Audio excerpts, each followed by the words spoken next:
Assalamualaikum teman-teman. Di video kali ini aku bakalan ngeliatin ke kalian gimana sih cara membuat cemilan yang simple tapi super yummy. Gimana? Kita mulai.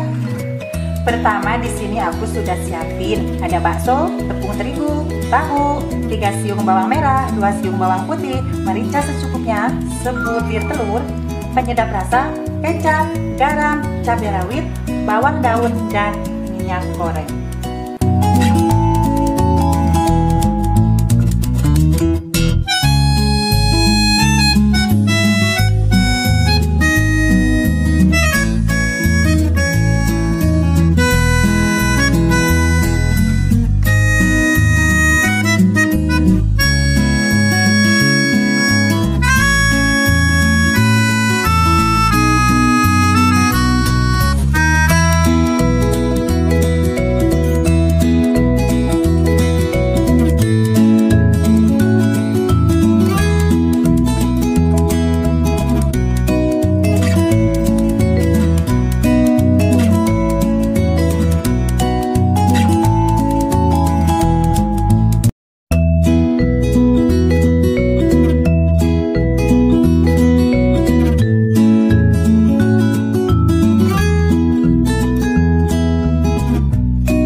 Cemilannya udah jadi, cobain yuk.